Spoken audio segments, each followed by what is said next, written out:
Et salut à tous, c'est Vin sur Plottime, j'espère que vous allez bien. Moi, ça va moyennement, parce que j'ai l'impression que mon public a totalement déserté YouTube à cause du mois d'août. Voilà, dès le mois d'août arrivé, paf, plus personne.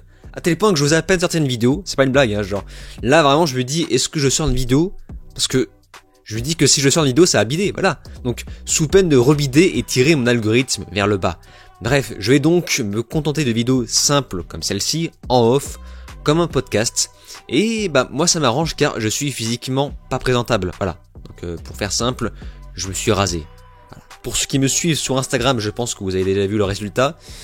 Et pour ceux qui ne me suivent pas, écoutez, je pense que vous avez l'écran devant vous. Hop là, c'est bon. Allez, ça y est, on passe à autre chose. Je pense que je vais faire un petit peu comme la dernière fois, c'est-à-dire que je vais prendre mon temps de parler de chaque sujet. Là, j'ai quand même pas mal de sujets intéressants, vous allez voir. Avant ça, comme à chaque fois, n'oubliez pas qu'il y a le débat sur l'IA en présence de Mad Matt en personne et de Jeanne que vous pouvez regarder sur mon Patreon, actuellement à 15% de réduction tout le mois d'août, via mon code disponible en lien en description et en commentaire épinglé, donc Plottime-08-2025. Si vous utilisez cette réduction, vous aurez également accès à tous mes autres podcasts. Ça marche également pour l'abonnement sur l'année. Il y a pas mal de gens qui ont utilisé ce code promo, donc n'hésitez pas, car je pense mettre les bouchées doubles pour la fin de l'année à partir de septembre. Au sommaire, dans cette vidéo, nous allons parler de Resident Evil, le film, oui, encore un. Le bid de Superman, enfin pardon, excusez-moi, le potentiel bid, on ne sait pas, on ne sait toujours, c'est un grand mystère. Nous allons également parler de Barbie qui se fait cancel par un groupe de jeunes louls. Uncharted 5 qui est apparemment en préparation, une petite section évidemment Flash News, mon avis sur la série Peacemaker à l'occasion de la saison 2, et pour finir, un sujet sur Disney qui est en train de rétro-pédaler par rapport à son progressisme. Ça fait un petit peu pitié, mais c'est quand même rigolo. Voilà. Nous commençons par le sujet de Resident Evil, le film. Alors je pense que j'ai déjà dit, mais Zach Cregger, qui a réalisé le film Évanoui au cinéma, je crois que c'est Weapon en anglais, qui prépare un film Resident Evil. Je crois que c'est la première fois qu'on file la franchise Resident Evil. Un réal pas trop dégueulasse. Alors, j'ai pas encore vu Évanoui, mais apparemment c'est pas mal. Il avait réalisé aussi un film barbare que je n'ai pas vu non plus. Je pense que je vais mettre à jour, justement à l'occasion du film Resident Evil, pour savoir de quoi il est capable. Donc voilà, apparemment le scénario est terminé. Il est déjà en train de storyboarder le film. Donc selon lui, ça n'a rien à voir avec les autres films Resident Evil. Si je fais mon travail correctement, ça semblera frais, audacieux et étrange. Et le tournage commence bientôt. En fait, moi je suis un petit peu comme vous savez le sketch du Chi-Chi là. La mort, le Chi-Chi. Là, je suis vraiment comme le mec qui a le cul souillé de, voilà, par terre. En mode, voilà, c'est, là, j'ai vraiment, on a tellement souillé la franchise Resident Evil au cinéma que, je sais pas, là, je m'en fous, en fait. Genre, ça peut être le, il n'y a pas de raison que le film soit mauvais, parce que le réel apparemment s'y connaît bien. Je ne pense pas que ça va adapter directement l'histoire, parce qu'on a bien vu ce que ça donnait avec Bienvenue à Raccoon City. Même si je pense reparler du film à l'occasion de la sortie de ce nouveau Resident Evil, tellement que je suis gaga de cette franchise. Bref, le sujet suivant, le bid de Superman. Pardon, oui, le potentiel bid, on ne sait pas, voilà. C'est juste que tout le monde que c'est un bid, mais en fait, tout le monde est tellement dans le déni, entre les fans, James Gunn, la production, tout le monde est dans le déni intégral, mais c'est pas grave, on va continuer de dire le potentiel bid, parce qu'en fait, le film va peut-être approcher, enfin, il approche de son seuil de rentabilité, mais avec une telle difficulté, c'est assez rigolo. Donc, James Gunn s'explique pourquoi Superman passe au numérique aussitôt, parce que oui, aux États-Unis, le film sort déjà en streaming sur Max, je crois. Donc ça veut dire que si vous avez un VPN, je ne pense pas que le film sortira en streaming en France, mais si vous avez un VPN, eh bien vous aurez accès au film d'ici. Je pense que ça y est, je pense que le film est déjà sorti. Écoutez, j'ai du temps devant moi, donc je pense que je vais m'enseigner. Le 15 août, ok, donc ça y est, le film est sorti il y a quelques jours. Je pense que cette vidéo sortira le 20 août. Sachez que le 15 août, le film est déjà sorti. En fait, écoutez, je vais essayer en fait. Je vais voir si avec un VPN je peux avoir accès au film. Ok, donc là je suis sur HBO Max avec un VPN. Alors deux choses, je ne trouve pas le film Superman. Donc je pense que j'ai dû utiliser la mauvaise localisation. Mais je vois d'autres films qui ne sont pas sortis en France, je crois, comme Sinners, le dernier Destination Finale. Et j'ai cliqué sur un film et je vois, il y a marqué sorry, but we don't. Enfin, non. Nous ne supportons pas les VPN sur HBO Max. Try turning off VPN. Ok, donc apparemment, les VPN, ça ne marche pas sur HBO Max. Donc les gens qui... Enfin, je sais pas, parce que moi aussi, je vends des VPN des fois, mais... Enfin, en fait, faut savoir que les VPN, ça marche pas sur tout. Enfin, c'est un peu compliqué. Bref, tout ça pour dire que le film Superman est apparemment sorti le 15 août sur Max aux États-Unis. Alors James Gunn s'explique pourquoi le film sort aussitôt. C'est pas normal, hein. Quand un film sort aussitôt, généralement c'est parce que ça bide. Voilà, c'était arrivé, je crois, avec La Petite Sirène. Je suis pas sûr de ce que je dis. Donc selon James Gunn, eh bien c'est très compliqué, mais la vérité est que c'est à cause de Peacemaker. À l'origine, je pensais que Peacemaker sortirait le mois prochain. Il y a beaucoup de choses qui échappent à notre contrôle, donc Peacemaker sort maintenant, et en fin de compte, je voulais que tout le monde puisse voir Superman, même ceux qui n'ont pas pu aller au cinéma avant Peacemaker, et c'est vraiment la raison. Excusez-moi, je suis allergique au boba. Ah bon ? On voit une fois un caméo de Peacemaker dans Superman, je ne vois pas en quoi on a tant besoin de voir Superman pour comprendre. Après on verra bien parce que la saison 2 n'est pas encore sortie, mais on va parler de Peacemaker tout à l'heure. Le film est sur le point de dépasser péniblement les 600 millions de dollars au box-office mondial.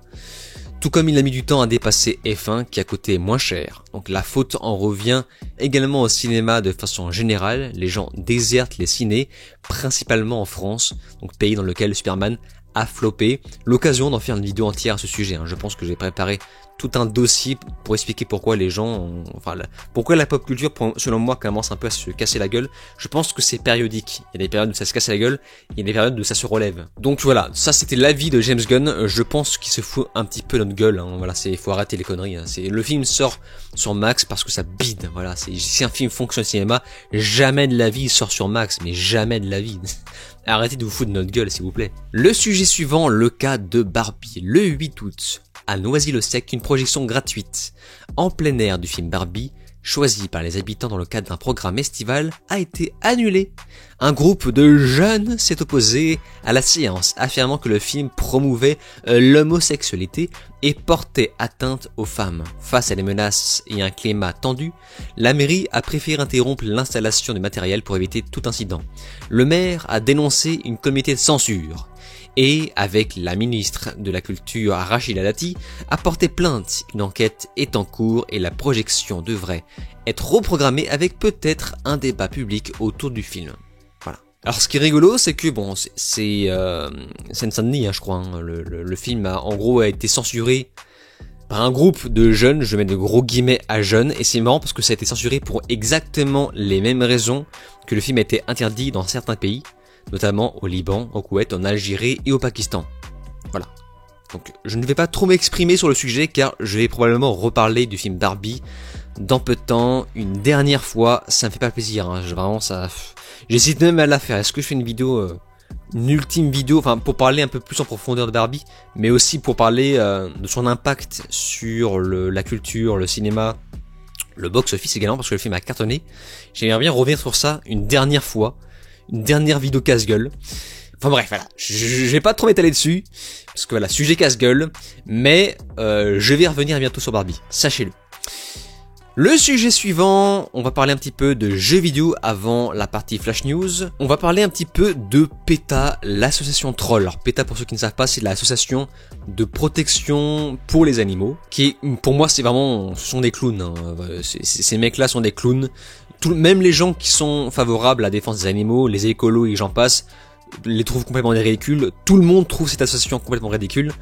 Je rappelle que PETA est connu pour avoir râlé parce que le jeu vidéo God of War Ragnarok nous faisait affronter un loup géant avec des pattes de poule. Voilà. Il voulait aussi qu'on arrête de prendre de vrais chevaux pour les tournages de films. Alors ça peut se comprendre parce qu'effectivement il y a des chevaux qui meurent, ça arrive, des chevaux qui meurent sur les tournages. Mais il veut qu'on utilise des effets spéciaux, voilà, pour monter un cheval. Ok, d'accord. Ils ont aussi félicité le film Les Gardiens de la Galaxie 3 parce que c'est un film qui est favorable à la défense des animaux en 3D, fait intégralement en d'effets spéciaux, des animaux qui parlent. Voilà, bravo. Ah, PETA, bravo, vous êtes des génies, c'est super ce que vous faites, j'adore. Et là, PETA revient pour un nouveau combat. Écoutez ce combat, c'est très rigolo. PETA appelle Nintendo. Voilà, encore un truc culturel lié à un truc fictif. Hein. Nintendo a redesigné la vache de Mario Kart World sans anneau nasal. Voilà. Parce qu'en gros, dans le jeu vidéo Mario Kart World, on peut jouer une vache, voilà, avec un anneau sur le pif. Il s'explique, les anneaux nasaux sont utilisés par les industries de la viande et des produits laitiers pour exploiter, contrôler et même traîner les animaux vers leur mort. Laissez les anneaux à Sonic et permettez à la vache de respirer librement. C'est vraiment, un très beau combat, voilà. PETA, un très grand combat que voilà. Dieu merci, Nintendo est japonais et s'en cogne complètement de ce type de combat. Je ne sais pas, nous verrons bien. Est-ce qu'ils vont céder aux caprices de PETA? Je ne pense pas. Hein. Voilà, en plus ça fait un petit style. Voilà, l'anneau sur le nez, ça fait un petit style. Nous avons ensuite le cas de Uncharted 5. Alors je pensais que le 4 était un final. Voilà, ça ne s'arrêtera jamais finalement. Mais après c'est juste une rumeur. Hein. D'après la rumeur, Uncharted 5 est en développement chez Naughty Dog et mettra en vedette. Bah, évidemment, ça c'est. Enfin, je veux dire, Naughty Dog hein, qui est tenu en laisse par le grand progressiste Neil Druckmann, hein, notre créateur favori, qui est très occupé par son nouveau chef-d'œuvre hein, intergalactique là. Évidemment, qu'est-ce que ça peut mettre d'autre en vedette que Cassie, voilà, comme personnage principal, que voilà Nathan Drake, évidemment c'est un petit peu trop masculin à son goût peut-être je pense hein. Voilà un petit peu trop hétéro à son goût. Donc voilà, on va mettre un petit peu de Cassie voilà sous la direction du co-directeur d'Uncharted, The Lost Legacy que je n'ai jamais fait, ça m'intéresse pas. Hein. Je m'en bats les couilles mais qui veut je sais pas, j'ai pas envie de le faire. Moi je voulais qu'on fasse à la limite un jeu sur comment il s'appelle le chauve là. Il y a un personnage que je trouvais excellent qui était sous-exploité, c'est Charlie Cutter, c'est ça. Ah oui, celui qui a la tête de Jason. Enfin déjà c'était original quoi, le fait de prendre un mec avec une calvoche comme ça, avec la tronche de Jason Statham, c'était stylé quoi. Et en fait on a sous-exploité ce personnage. Moi j'aurais adoré qu'on fasse un DLC sur ça. À la limite faites une suite sur ça. Voilà, faites une suite sur ce personnage, ça aurait été excellent. Ou sinon faites une suite sur je sais pas les origines de Victor Sullivan. Il y a tellement de trucs à faire. Et en fait non Cassie. Et aussi je vais en parler vite fait mais Cassie qui est la fille de Nathan Drake. J'en ai parlé plusieurs fois sur ma chaîne je crois. Moi la première fois que j'ai vu ce personnage, je me suis dit que artistiquement si j'avais été à leur place, bah, j'aurais pris évidemment un petit garçon. J'aurais fait en sorte que l'enfant de Nathan et de... j'ai oublié la meuf, hein, voilà c'est tellement... voilà. Elena, bah, j'aurais pris un petit garçon pour rendre hommage au personnage qu'on a incarné. Enfin, faire en sorte que le petit garçon ressemble à Nathan Drake pour rendre hommage au personnage qu'on a incarné durant les 4 jeux, ça aurait été logique. Et en fait non, on prend une petite fille parce que Neil Druckmann, voilà, c'est normalement, il me semble que c'est Annie Henning voulait à la base un petit garçon, mais Neil Druckmann est arrivé, il a dit et si c'était une petite fille, voilà, bah oui, mais c'est con parce que du coup enfin en plus elle ressemble à sa mère, ça n'a aucun putain de sens bordel. Moi j'aurais pris un petit garçon, voilà. Donc voilà, ça c'est le truc qui m'énerve un petit peu. Bon bref, voilà, de toute façon j'y jouerai pas. C'est enfin tout ce qui sort de Naughty Dog maintenant ça m'intéresse plus. Je vous renvoie à ma vidéo où j'explique pourquoi j'abandonne cette génération de jeux vidéo. En tout cas, pourquoi j'abandonne cette génération de jeux vidéo occidentaux. Pourquoi je dis oui aux jeux indépendants, oui aux jeux vidéo japonais, mais tout ce qui est occidental ça ne m'intéresse plus. Voilà. Petite section flash news avant d'entamer les plus gros sujets qui sont mon avis sur la série Peacemaker et le cas de Disney qui rétropédale. Rambo n'est pas terminé, Noah Centineo incarnera apparemment John Rambo dans le film en préparation sur sa jeunesse. Le tournage débute début 2026 en Thaïlande. Donc vous avez vu, hein, la loi de Trump n'a apparemment pas l'air de stopper les films tournés à l'international. Quoi qu'il en soit, je vous cache pas que ça ne m'intéresse pas des masses. Une rumeur nous annonce que Scott Rosemarsh a auditionné pour jouer James Bond. Voilà, je pense que je vais arrêter un petit peu de parler de ça parce qu'il y a tellement de rumeurs par rapport au prochain James Bond, c'est un petit peu relou. Là on a donc l'équivalent d'un premier James Bond roux peut-être. Nous verrons bien. Terrence Stamp est décédé à l'âge de 87 ans. Pour ceux qui ne se souviennent pas, c'est celui qui jouait le général Zod dans Superman 2, si je ne m'abuse. Il avait joué un petit peu aussi dans Star Wars La Menace Fantôme. Il avait joué dans des films... En fait c'est simple, à chaque fois qu'il jouait dans un film connu, il avait un rôle pas très important à part Zod. Ou à chaque fois, il jouait des rôles importants dans des films un petit peu osef. Notamment Le Manoir Hanté, je ne sais pas si vous vous souvenez de ce film. Et évidemment... paix à son âme. Et nous finissons sur une très mauvaise nouvelle. Ben Stiller qui confirme qu'il ne réalisera aucun épisode de la saison 3 de Sévrance. C'est une catastrophe nucléaire. Ok, nous poursuivons sur mon avis sur la série Peacemaker. Pourquoi je vous donne mon avis? Parce que déjà, je n'ai pas prévu de faire une vidéo sur la série, parce que voilà, encore une fois, les gens ont déserté YouTube sur ma chaîne. Mais ce qui m'inquiète, c'est que quand je regarde mes concurrents, je vois que les gens s'en sortent plutôt bien au niveau par rapport à leur audience. Et moi, je suis le seul à, comment dire, être un petit peu paumé. Donc, est-ce que vous allez bien? J'ai l'impression que tout le monde est parti. Tout le monde est parti en vacances. J'espère que vous serez de retour pour septembre au moins. Mais voilà, donc je n'ai même pas osé faire une vidéo sur Peacemaker parce que voilà, donc à la place, je pense que je vais juste vous en parler dans cette vidéo de Flash Actu à l'occasion de l'arrivée de la saison 2 le 22 août. Donc cette vidéo sort le 20. Je vais pas attendre que la saison 2 sorte pour vous donner mon avis, je pense que ça sera à peu près la même chose.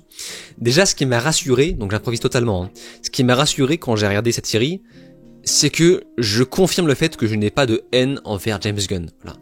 Je pensais vraiment que... il y a des gens qui pensent que je suis un anti-James Gunn, ce qui est complètement faux. J'ai prouvé par A plus B que je ne détestais point James Gunn. Et ça a prouvé, quand j'ai vu cette première saison de Peacemaker, ça a confirmé le fait que James Gunn n'était tout simplement pas fait pour réaliser un film Superman. Clairement pas fait. Voilà. J'ai vu cette série Peacemaker et j'ai passé un moment plutôt agréable. Par contre, c'est pas ouf. Voilà, c'est pas ouf, mais c'est pas désagréable. Le seul reproche que j'ai à faire, c'est l'humour qui est omniprésent, un petit peu comme le film Superman. Mais sauf que là, ça marche un peu mieux parce qu'il y a la vulgarité qui va avec, il y a le sang, chose qui me manquait, qu'on ne pouvait pas intégrer à Superman, ça n'avait aucun sens, évidemment. Donc, preuve encore une fois que le film Superman n'était pas fait pour être réalisé par James Gunn. James Gunn aime bien faire des films sur des mecs nuls qui évoluent par la suite. Ça, c'est un truc que j'avais reproché aussi au film Superman, c'est que Superman n'évolue pas du tout. Pour moi, Superman devait évoluer en tant que leader, diriger sa troupe de super-héros, et il n'en est rien. Et il y a vraiment un gros problème d'écriture, hein, j'insiste. Hein. Dans Peacemaker, il y a une vraie évolution de personnages, des vraies relations, il devient attachant avec même les personnages qui paraissaient insignifiants deviennent hyper drôles et hyper attachants. La seule chose que j'ai reproché, quand il y a une tension dramatique, j'aimerais bien que la série garde son sérieux. Voilà. Et fort heureusement, ça arrive, en fait, notamment avec la relation avec écoutez, je vais faire un truc, c'est que Peacemaker, je vais trouver le nom du personnage, parce que j'ai pas envie de l'identifier par son physique. Voilà, si suivez mon regard. La fille de Amanda Waller, voilà, son nom est complètement un prénom imprononçable, qui est un personnage lesbien, machin chose. Mais, croyez-le ou non, ils ont réussi à rendre le moindre personnage insignifiant attachant, donc c'est plutôt GG. Mais ce que j'ai reproché, c'est le fait qu'il y a des moments dramatiques qui auraient mérité et gardé sous sérieux, voilà. Notamment quand t'as l'affrontement avec le père qui pour moi est un personnage complètement raté, qui est vraiment le personnage, le méchant fantasmé par les progressistes, hein, donc un gros raciste, nazi, KKK, ce que vous voulez, qui n'évolue jamais, ça reste le même personnage du début à la fin. C'est-à-dire que même les méchants de films un peu nuls comme Scooby-Doo, le film, même eux sont mieux développés, hein. Scraby-Doo est un meilleur développement, et pourtant ça reste un méchant très manichéen. Là, je sais pas, ce personnage est vraiment nul à chier. Moi, j'ai horreur des personnages qui restent les mêmes du début à la fin, comme les dessins animés Titeuf, là. Et encore, même Titeuf, les personnages évoluent, hein. Croyez pas, hein. Donc j'ai détesté ce méchant. Mais donc voilà, la série n'est pas parfaite, mais elle est rigolote à regarder, c'est agréable, voilà. Mais une fois, mais pas deux. Je regarderai sans doute la saison 2. C'est globalement mon avis sur cette série, que je ne déconseille pas, qui prouve que James Gunn est vraiment fait pour ce type de série. Voilà, c'est complètement dans la continuité de Suicide Squad que j'avais kiffé. Y a pas de problème, mais laisse Superman à sa place. Vraiment, laisse Superman à Zack Snyder. LOL! Pour les gens qui pensent que je suis un suceur de Zack Snyder, hein, je vous invite à revoir ma vidéo bilan flop 2024 où je démonte, mais comme pas permis, les versions longues de Rebel Moon. Bref, on passe au sujet suivant, le dernier sujet qui est le cas de Disney qui rétropédale sur tout ce qui est progressisme, tout ce qui est wokisme et j'en passe. Bon, voilà.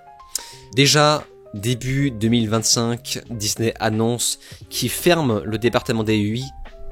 Quel kiff, quel plaisir. Voilà, ça continue, il y a aussi la purge des films de super-héros, je pense qu'ils ont compris que Marvel ça marchait plus, donc il est grand temps de faire une pause avec Marvel, hein, de mettre ça de côté parce que ça marche plus, et on l'a encore vu avec le cas des 4 Fantastiques, là il n'y a plus rien à faire, c'est finito. Donc Disney va devoir réfléchir à quoi faire pour la suite avec Marvel. En revanche, ils sont sur une pente ascendante concernant le cas des films live action, pas forcément live action, mais les films familiaux, enfin tout ce que Disney sait faire de mieux finalement. Disney pour moi, ce sont des films familiaux, voilà. Et bah croyez-le ou non, les films familiaux remarchent, voilà, les Vice Versa 2, Vaiana 2, le remake live action de Lilo Stitch. N'essayez pas de faire un film de princesse, ça ne marche pas, voilà, c'est... Alors, sauf si c'est vraiment un truc où tu laisses les créateurs libres à 100%, comme l'était Réponse.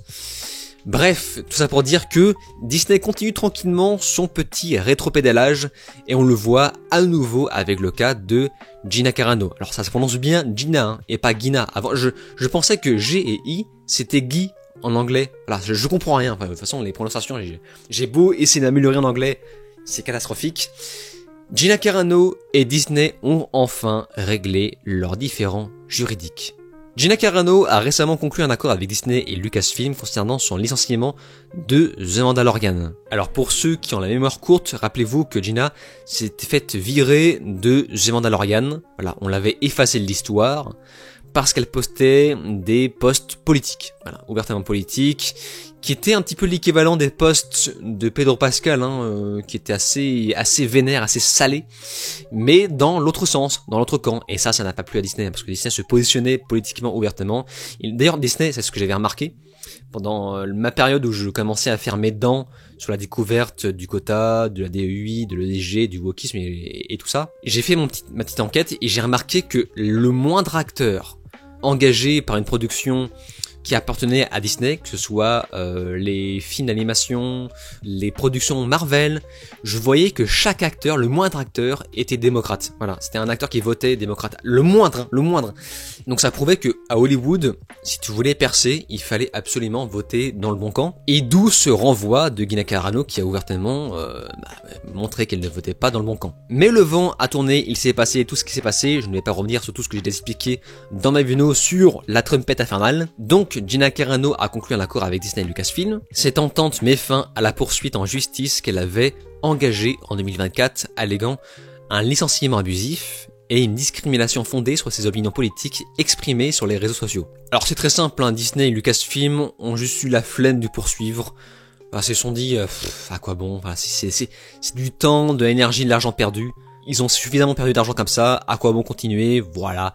Disney et Lucasfilm ont salué le professionnalisme de Carano et ont exprimé leur volonté de collaborer à nouveau avec elle à l'avenir. Bien que les termes exacts de l'accord n'aient pas été rendus publics, certains médias suggèrent que cette résolution pourrait ouvrir la voie à un retour de Carano dans l'univers de Star Wars, potentiellement dans un rôle lié à son personnage de Cara Dune. Depuis son départ de The Mandalorian, Carano a poursuivi sa carrière dans le cinéma indépendant, notamment en collaborant avec The Daily Wire pour des films comme Terror, On the Prairie et My Son Hunter. Je ne connais absolument pas ces films, bon j'imagine que ce sont des signes conservateurs. Et nous sommes impatients d'identifier des opportunités de travailler ensemble avec Madame Carano dans un avenir proche. Gorge profonde, voilà, Disney nous tape une belle gorge profonde. Un bon baissage de froc. Voici la déclaration complète. The Walt Disney Company et Lucasfilm sont ravis d'annoncer que nous avons conclu un accord avec Gina Carano pour résoudre les problèmes liés à son procès en cours contre les entreprises. Madame Carano a toujours été très respectée par ses réalisateurs, costards et membres du personnel, et elle a travaillé dur pour perfectionner son art, tout en traitant ses collègues avec gentillesse et respect. Avec la conclusion de ce procès, nous sommes impatients d'identifier des opportunités de travailler ensemble avec Madame Carano dans un avenir proche. Parce que oui, en fait, ce qu'il faut bien comprendre, c'est que cette actrice, actrice sportive aussi parce qu'elle est boxeuse, cette actrice était apparemment adorable sur les tournages, très calme, très coopérative, elle s'entendait hyper bien avec l'équipe, le réalisateur Jon Favreau a tout fait pour la garder, elle s'entendait également très bien avec Pedro Pascal, qui essayait de la faire raisonner par rapport à ses avis politiques. Voilà, donc il y avait apparemment Pedro Pascal, on peut penser ce qu'on veut, mais il y avait, ce mec est apparemment ouvert à la discussion, voilà. Donc il y avait une très bonne entente, mais Disney a préféré écarter cette madame par rapport au bruit qu'elle pouvait faire sur les réseaux sociaux, ce qui peut se comprendre parce que c'est vrai que quand tu as une production en cours, j'en avais parlé avec Dirty Tommy, mais quand tu es un acteur, tu as un devoir de silence et de pudeur sur les avis politiques. Et en l'occurrence, je pense que si moi j'étais producteur, j'inscrirais dans le contrat une demande de silence par rapport à tout ce qui est polémique, politique, sur les réseaux sociaux. Demander à l'acteur de ne pas parler de politique en public le temps de la production et de la campagne publicitaire du film ou de la série en question. Pour moi, ça me paraît complètement normal, juste un devoir de silence. Et une fois que la production est terminée, et bien ça y est, l'acteur peut redonner son avis sur tel ou tel sujet. Voilà. Je pense que c'est vraiment ça qu'il faut faire.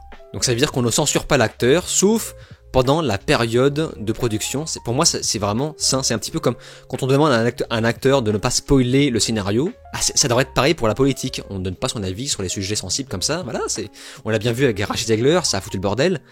Et c'est pareil des deux côtés. Voilà, donc je veux pas donner raison à Disney et Lucasfilm pour l'avoir envoyé, mais c'est juste, je pense que ça devrait être inscrit sur le contrat. Voilà. En tout cas, victoire pour Canard. Gina Carano a remporté le procès et je pense qu'on la verra très certainement dans le film The Mandalorian et Grogu. Alors je sais, parce que évidemment ça a été scénarisé sans elle. Il y aura forcément des reshoots, on va la voir y apparaître dans quelques scènes d'action et en conclusion. Voilà. C'était donc mon avis sur tout ça. Mon Dieu, 35 minutes. Le montage va être horrible. Bon, écoutez, voilà, ça va être le deuxième podcast de l'été, on va dire. Hein. De toute façon, il y aura pas mal les montages. Je sais pas à quel niveau je vais devoir couper, mais bon, voilà, le second podcast de l'été. N'hésitez pas à me dire dans les commentaires si ça vous plaît. Je ne pense pas que ça marchera beaucoup. Hein, voilà, je serre les fesses au mois d'août. J'évite de trop sortir de vidéos, mais de toute façon, moi, ça m'arrange parce que ça me permet de prendre un petit peu de temps pour moi et de me raser la barbe. Hein. Là, je la laisse repousser tranquillement. Bref, merci de m'avoir écouté. N'oublie pas mon Patreon où j'aborde tous mes podcasts. N'oublie pas que ça va chauffer hein, à partir de septembre jusqu'à la fin de l'année. Je pense passer à 2 podcasts par mois avec carrément des podcasts vidéo où je reviens sur des films à succès comme Toute pour une, Blanche-Neige. J'ai vraiment envie de revenir sur ça, sur mon Patreon. Il y aura aussi des invités de marque, des gens qui ont bossé dans les grosses productions. Ça va chauffer mon Patreon. Allez-y, profitez de la réduction, notamment la réduction sur l'année, parce que ça sera, croyez-moi, ça sera vraiment rentable pour la suite. Merci en tout cas à ceux qui se sont abonnés à ma chaîne YouTube, pour le coup c'est gratis. Je vous dis alors ciao et à la prochaine.